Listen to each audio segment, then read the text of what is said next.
Olá, querido amigo, que a graça e a paz de Deus e de Cristo esteja com você, sua família, seus familiares. É uma alegria podermos mais uma vez neste dia abrirmos a palavra de Deus e trabalharmos esse tema de grande importância com uma pergunta: por que Cristo falou por parábolas? Quais os objetivos que Cristo tinha em mente ao trabalhar, ao trazer os seus ensinos através de parábolas? A própria palavra de Deus nos dá uma ideia dos motivos por que Cristo trabalhou em parábolas. Que o Eterno nos ajude a entender esta mensagem e assim possamos a cada dia fazer a vontade do Senhor. Quero te convidar nesse momento a nos curvarmos diante do Eterno. Bondoso Deus, amorável Pai, te rendemos graças pelo teu cuidado, proteção, mais oportunidades de estudar a tua palavra. Dá-nos entendimento, dá-nos orientação do teu Santo Espírito. Essas bênçãos te pedimos e agradecemos no nome de Jesus. Amém.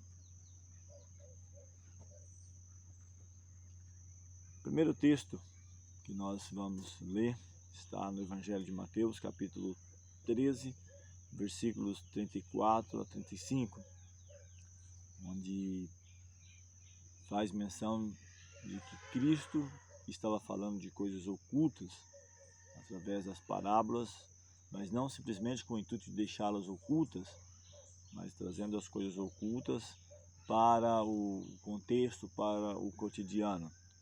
Diz o texto: tudo isto disse Jesus por parábolas à multidão, e nada lhes falava sem parábolas, para que se cumprisse o que fora dito pelo profeta, que disse: abrirei em parábolas a minha boca, publicarei coisas ocultas desde a fundação do mundo. Então você percebe que o texto, e várias e várias vezes, faz menção de que ele está cumprindo uma profecia, de que alguém falou a respeito de Cristo, de sua obra, do seu ministério, dos seus ensinos, a maneira como ele devia trabalhar. E ele fala aqui que falava à multidão, tudo disse por parábolas à multidão. Não era assim com os apóstolos. Muitas vezes ele se assentava, ele dava explicação, falava abertamente, mas às multidões falava por parábolas. Em primeiro aspecto, trazer à tona ou à luz as coisas ocultas desde a fundação do mundo, mas havia também outros propósitos em falar por parábolas. Podíamos, quem sabe, falar de uma didática de ensino, Cristo como um revolucionário, o maior mestre que este mundo já viu. Marcos capítulo 4, versículos 33 e 34 também faz uma menção do porquê falar por parábolas. E diz assim: e com muitas parábolas tais lhes dirigia a palavra, segundo o podia compreender. E sem parábolas nunca lhes falava, porém tudo declarava em particular aos seus discípulos. Então, como mencionamos na leitura de Mateus, ele também falava por parábolas conforme podia entender o seu auditório. Ele adaptava a mensagem à capacidade do auditório. O auditório de Jesus poderia estar composto de pescadores, de agricultores, de cobradores de impostos, escribas, fariseus, soldados romanos. Então ele falava a mensagem de acordo com a capacidade, adaptando essa mensagem para que pudesse chegar ao coração e ser familiar em algum aspecto, quem sabe ocultar alguma verdade ou velar alguma verdade que no momento poderia estar levando, quem sabe, uma censura, uma situação a algum líder judaico ou alguma pessoa que poderia trazer, de certa forma, algum impedimento à obra de Cristo, mas revelar verdades para aqueles que no dia a dia conviveria com aquela situação que Cristo abordou. Então essa mensagem ia ficando cada vez mais viva na mente. Quando ele falava, quem sabe, da semente, falava ali da ovelha, ou de tantas outras parábolas, vamos fazer menção a algumas dessas aqui, no sentido geral, e depois, quem sabe, tirarmos aí pelo menos 3 temas abordando aí, procurando, né, abarcar desde o início do ministério de Cristo até o seu término, de algumas parábolas que possam ser aplicadas para esse momento. Falando sobre a parábola do semeador, ele traz uma explicação para os discípulos. Onde ele falava sobre essa parábola, ele traz uma explicação para eles. Mateus capítulo 13, versículos 10 a 13, diz que acercando-se dele os discípulos disseram-lhe: por que falas por parábolas? Foi justamente quando ele estava falando sobre essa parábola. Ele respondendo disse-lhes: porque a vós é dado conhecer os mistérios do reino dos céus, mas a eles não é dado. Não que Cristo estivesse trabalhando com exclusivismo, querendo que somente os discípulos entendessem, mas porque as grandes multidões, as massas ali, muitas vezes não eram sinceras, estavam querendo pegar Cristo em um deslize, em uma palavra, em algum ponto, para o acusá-lo. Então diz: a vós é dado conhecer, mas a eles não. Porque aquele que tem se dará e terá em abundância, mas aquele que não tem, até aquele que tem lhe será tirado. Por isso lhes falo por parábolas, porque eles vendo não veem, e ouvindo não ouvem, nem compreendem. Então era um dos motivos, além de adaptar a capacidade do auditório, falar de coisas ocultas, trazendo uma revelação para o cotidiano, falar daquilo que era do dia a dia, mas também velar daqueles que estavam com insinceridade para com Cristo. A dureza do coração, Mateus capítulo 13, 14 a 15, faz menção mais uma vez ao profeta Isaías, onde diz: e nele se cumpre a profecia de Isaías, que diz: ouvindo ouvireis, mas não compreendereis, e vendo vereis, mas não percebereis. Porque o coração deste povo está endurecido, e ouviram de mau grado, de má vontade, com os ouvidos, e fecharam seus olhos para que não vejam com os olhos, e ouçam com os ouvidos, e compreendam com o coração, e se converta, e eu os cure. Então, é uma profecia que se cumpria em Israel, onde ele fala que era de coração duro, não queria ouvir, então não lhes era permitido entender as parábolas, os ensinamentos de Cristo. Quantas parábolas Cristo proferiu durante o seu ministério? Nós fizemos uma busca, não somente através da Bíblia, mas também do comentário bíblico adventista, que trabalha também capítulo a capítulo. Ele falou aproximadamente 40 parábolas que podem ser subdivididas em assuntos concernentes à nossa salvação. Então, 40 parábolas, onde ele ilustra o plano da redenção, o plano da salvação para a nossa vida. Só um detalhe também importante, eu acho que vale a pena dizer: apesar das parábolas serem de grande importância, ilustrar grandes verdades, pegando do cotidiano e mostrando a vida espiritual, pegando aqui do dia a dia e levando para a visão do que é espiritual, não se deve formar ou fundamentar uma doutrina em cima de uma parábola, porque é uma comparação, é uma símbolo, é uma figura de linguagem, onde Cristo está ilustrando verdades eternas, bem verdade, com questões do nosso cotidiano. As coisas naturais eram um veículo para as espirituais, como nós mencionamos. Cenas da natureza, da experiência diária de seus ouvintes, eram relacionadas com as verdades das Escrituras, da Bíblia. Então, Cristo, ele didaticamente pegava algo do cotidiano, do auditório do qual estava trabalhando, e ele relacionava as verdades da Bíblia e aplicava ao seu auditório. Então, ele guiava assim do reino natural para o espiritual, da verdade que une o homem a Deus, o céu e a terra. Agora, quais temas abordam as parábolas? Como nós mencionamos, em pelo menos 10 tópicos. O primeiro dele fala sobre o amor, a misericórdia e a justiça de Deus. Você pode depois fazer uma busca, caso queira, a parábola da pérola, da ovelha, a moeda e o filho pródigo, a figueira estéril. Essas que mencionei aqui, ela trata desse assunto. amor, misericórdia e justiça de Deus.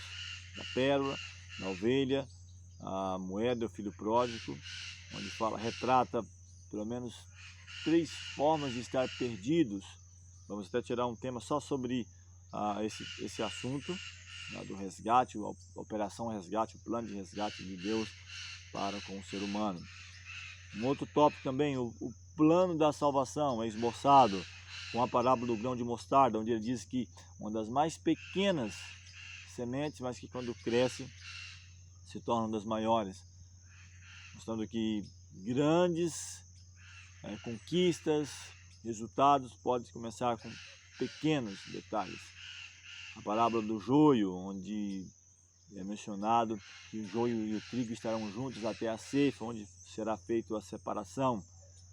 A parábola dos lavradores maus, onde é retratada a história, o término da história do povo de Israel, onde ele diz que esses lavradores maus mandaram servos, eles maltrataram, apedrejaram, perseguiram. Ele diz: vou mandar meu próprio filho, mas também fizeram o que quiseram, maltrataram e mataram. Isso é retratado na vida de Cristo, dos patriarcas, dos profetas, onde Israel muitas vezes perseguiu, e é retratado também aqui nessa parábola. Diz aqui o texto: outra parábola lhes propôs, dizendo: o reino dos céus é semelhante ao grão de mostarda, que o homem pegando nele semeou no campo, o qual realmente é a menor de todas as sementes, mas crescendo é a maior das plantas, e faz-se uma árvore, de sorte que vêm as aves do céu e se aninham em seus ramos. Isso, quem sabe, retratando até mesmo a mensagem de Cristo com seus discípulos, e expande-se, cresce e abarcará todo mundo, onde Cristo voltará a segunda vez para salvar e redimir o seu povo. Um outro tópico também que é abordado é a recepção da verdade, a parábola do semeador. Próximo estudo falar sobre ela. Vou tirar um tema só sobre essa parábola, onde é retratado também ali diferentes tipos de solo, e o semeador e a semente. A grande ceia, onde é convidado para uma festa, e muitos dos convidados, os primeiros convidados, demonstram-se indignos, cada um cuidando do seu negócio, seus afazeres, e não leva a sério esse convite. O tesouro escondido, onde uma pessoa vende tudo o que tem e compra aquele espaço, aquele terreno, para que pudesse usufruir daquele tesouro escondido. Isso é retratado também da salvação, que ao chegar até nós a mensagem, devemos deixar tudo o que pode nos embaraçar para alcançarmos esse tesouro que o Senhor nos promete. Roupa nova e vinho novo, onde ele diz que não se coloca vinho novo em odres velhos, porque se rompem, ou um remendo novo em veste velha, porque o estrago é maior. Fala também sobre os 2 devedores, fala sobre construir uma torre ou um rei partindo para a guerra, onde ele senta, ele avalia, onde a pessoa que vai construir sente e verifique se com determinado valor ele consegue concluir a obra. Então, é para que nós venhamos avaliar o preço do discipulado, de servir a Cristo, de aceitar a Cristo. Falando ainda sobre a estratégia de Satanás, diz que quando ele sai, quando conhece a verdade, a pessoa conhece a verdade, o inimigo se afasta, e se essa pessoa não segue essas verdades, ele volta e traz consigo outros 7, e o último estado é pior do que o primeiro. Fala sobre os 2 filhos, os 2 fundamentos, o rico e o tolo, são tudo parábolas que ilustram essa verdade. E você pode pesquisar, se aprofundar mais nos 4 evangelhos e achar essas mensagens e procurar as lições. Hoje é só uma visão geral que elas tratam. Um outro tópico também fala sobre a transformação do caráter, que ao chegar a verdade a nós, através da palavra de Deus, da mensagem de Cristo, ela causa uma transformação, assim como a semente, a parábola da semente, que está em Mateus capítulo 4, 26 e 29, diz que a semente, ao plantar uma semente, a vida que está ali, que Deus coloca, faz com que germine, cresça e frutifica. Essa transformação, essa mudança, um fermento onde você coloca para fazer um bolo, um pão, e causa também essa transformação.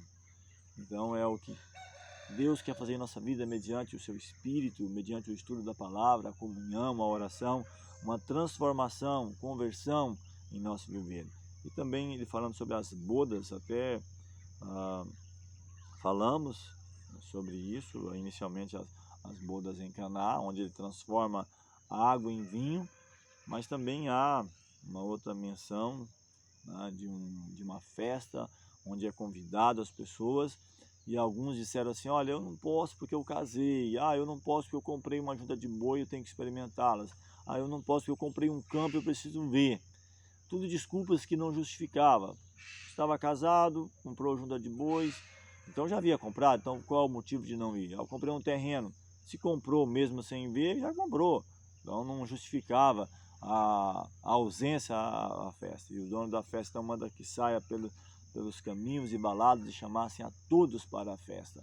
Mas mesmo depois desse convite extensivo a todos, quem sabe saindo do círculo ali de Israel, estendendo-se para todas as nações, onde lhe há a promessa de que seriam benditas todas as nações da terra através de Cristo, diz que alguém não estava trajando as vestes oferecidas pelo dono da festa. Quais são essas vestes? A justiça de Cristo em nossa vida. Não é por minhas obras, por suas obras, que alcançaremos o céu. A salvação é pela graça, mediante a fé, não vem de nós, não vem de obras para que ninguém se glorie, é um presente de Deus. Ele retrata também a oração, falando sobre o amigo importuno, onde alguém chega até ele e diz: meu amigo, me empresta alguns pães, chegou um outro amigo em minha casa, eu não tenho como servi-lo. E diz que esse amigo, mesmo que não o sirva pela amizade, o fará, quem sabe, pela importunação. Então, da importância de nós persistirmos na oração, na comunhão, em buscar, em orar ao Senhor. O Senhor pode nos atender, quem sabe, pelo menos de 3 maneiras: de imediato, espere um pouco, ou não me toques nesse assunto, como aconteceu com Moisés, como aconteceu com o próprio Paulo. E o próprio Cristo, ali na sua agonia, ele fala: Pai, se possível, passe de mim esse cálice, seja no entanto como tu queres, não como eu quero. Então, em nossas orações devemos também ter isso em mente. Devemos persistir, buscar, se estiver em conformidade com a palavra de Deus, mas colocar sempre de que deve ser feito segundo a vontade do Senhor. E aqui também fala do juiz iníquo, que diz que não temia nem a Deus, nem ao homem, mas pela a insistência daquela mulher, diz: vou fazer justiça, vou atendê-la. Então, da importância de orarmos. Eu me lembro do episódio em que Daniel, compreendendo a profecia de tempo de 70 anos que deveriam Israel voltar para a sua terra, estava cumprindo uma profecia, ele começa a orar mais intensamente, buscando a Deus. É dada a ordem para que Gabriel viesse atendê-lo, mas diz que o inimigo, Satanás, ele estava interpondo nesse caminho, trazendo maus conselhos ao rei da Pérsia. E durante 21 dias Daniel persiste em oração, diz que manjar agradável não se alimentou, não se vestiu, quem sabe, tão adequadamente, com suas melhores roupas, melhores perfumes.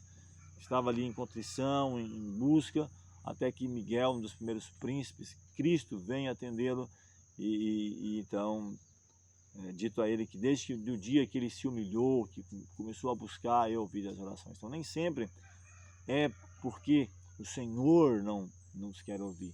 E Ele está disposto a nos ouvir e nos atender. Como mencionamos, só, quem sabe, não responde como nós queremos, ou como nós pedimos. Pode ter algumas maneiras diferentes do Senhor nos responder. Ele até diz aqui: eu digo-vos, pedi e dar-se-vos-á, buscai e achareis, batei e abrir-se-vos-á. Porque qualquer que pede recebe, quem busca acha, quem bate abrir-se-lhe-á. E qual é o pai dentre vós que seu filho pedir pão lhe dará uma pedra, ou se pedir peixe lhe dará uma serpente? Ou pedir um ovo vai dar um escorpião? Então ele fala que se nós, sendo maus, vamos dar boas dádivas aos nossos filhos, quanto mais o Eterno. Ele fala também sobre a humildade e o orgulho, falando aqui dos primeiros lugares, do fariseu e publicano, onde o fariseu ele orava de si para si: Senhor, te dou graças, não sou como os demais, roubadores, injustos, jejuo 2 vezes por semana, dou o dízimo de tudo que tem, nem sou como esse publicano, acusando, mostrando. Mas diz que o publicano ele nem ousava, quem sabe, erguer os olhos ao céu, batia no peito e dizia: Senhor, tem misericórdia de mim, pecador. Diz a Bíblia que este sai justificado e não aquele, porque a quem se exalta será humilhado e quem se humilha será exaltado. Está registrado em Lucas capítulo 18, versículos 9 a 14. Então, retrata a importância de nós sermos humildes diante do Senhor. Falando sobre aproveitar as oportunidades, Cristo também fala sobre isso, retrata em suas parábolas. Você pode ver na parábola das 10 moedas de ouro, Lucas 19, versículos 11 a 27. Parábola dos talentos, Mateus 25, 14 a 30. Do administrador infiel, Lucas 16, 1 a 9. E o rico e o mendigo, o rico e Lázaro, onde, infelizmente, muitíssimas pessoas, até mesmo líderes religiosos, aplicam isso aqui, falando da doutrina do inferno, de que fogo que queima, e não é isso que a parábola quer dizer, está em Lucas 16, 9 a 31. Até mesmo quero pegar uma parte do texto onde diz que Cristo falando, ilustrando através dessa parábola, disse-lhe a Abraão: tem Moisés e os profetas, ouça-nos. E disse ele: não, pai Abraão, mas se algum dentre os mortos fossem ter com eles, arrepender-se-iam. Porém Abraão lhes disse: se não houve Moisés e os profetas, tampouco acreditarão, ainda que algum dos mortos ressuscite.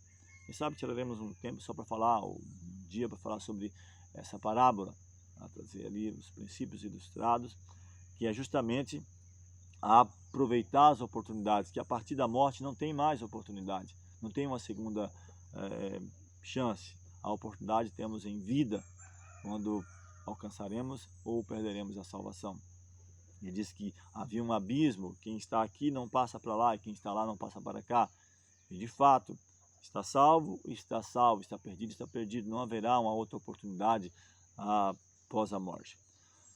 Falando ainda sobre os cristãos e seus semelhantes, então aqui tem a parábola do servo vigilante, coisas novas e velhas, o credor incompassível e do bom samaritano, onde é mencionado de que uma pessoa descendo de Jerusalém para Jericó, ela cai em mãos dos salteadores que roubam seus bens, bate, fere, deixa semi-morto. Diz ali nessa parábola de que alguns líderes, um escriba, quem sabe um fariseu, descendo casualmente por aquela estrada, passa de largo, passa de longe. Mas diz que um samaritano que fazia o seu caminho, isso demonstra que aquele caminho era comum para ele passava sempre por ali. Ele vê essa pessoa, nem o conhece, mas ele cuida dos seus ferimentos, coloca em seu próprio animal, leva a uma hospedaria, paga, ainda diz: quando eu voltar, se tiver mais algum gasto, restituirei.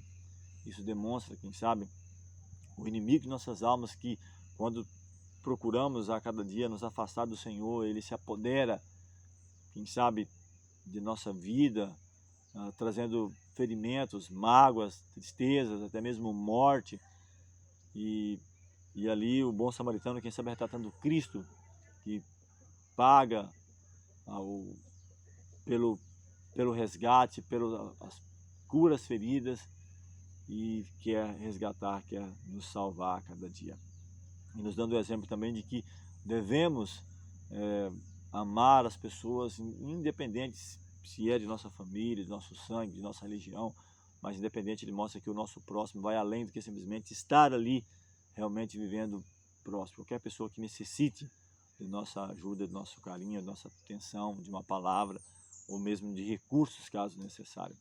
Falando sobre ainda o retorno do Senhor, aguardando o retorno do Senhor. Temos aqui a parábola das 10 virgens, está em Mateus 25, 1 a 13, do bom servo e do mau, Mateus 13, 34, o servo vigilante, os trabalhadores na vinha, os servos inúteis e o grande julgamento. Então são algumas parábolas que retratam justamente o aguardar e o preparo para a volta do Senhor. E fechando aqui a ideia das parábolas, falando sobre o juízo final, ou recompensa eterna, onde ele fala de uma rede, Mateus 13, 47 a 50, igualmente o reino dos céus é semelhante a uma rede lançada ao mar, que apanha toda a qualidade de peixes, e estando cheia, a puxam para a praia, e assentando-se, apanham para os cestos os bons, os ruins, porém, lançam fora. E assim será na consumação dos séculos. Virão os anjos, separarão os maus entre os justos, e fará então essa separação. Então é bem claro, é retratado na parábola desde ensinamentos aqui, onde Cristo retrata todo o princípio de ensinamentos, o que tem a ver com o nosso viver diário, uma preparação e, por fim, o juízo eterno à volta de Jesus. Que o Senhor nos ajude. Essa é uma ideia geral sobre as parábolas. Você pode pesquisar, aprofundar sobre isso, como nós mencionamos. Há grandes lições a ser aplicadas no nosso viver diário. No nosso próximo tema, vamos falar sobre a parábola do semeador e os diferentes tipos de solo. Quero convidar nesse momento a mais uma vez buscarmos o Senhor em oração. Amorável Deus, bondoso Pai, te agradecemos pelo cuidado, a proteção, pela mensagem a nós concedida, e que possamos entender a tua mensagem, as tuas verdades, e procurarmos a cada dia estar em harmonia com o teu querer. Dá o perdão de nossas falhas, pecados, dá-nos a tua graça, a tua paz. Te rogamos essas bênçãos e agradecemos em nome de Jesus.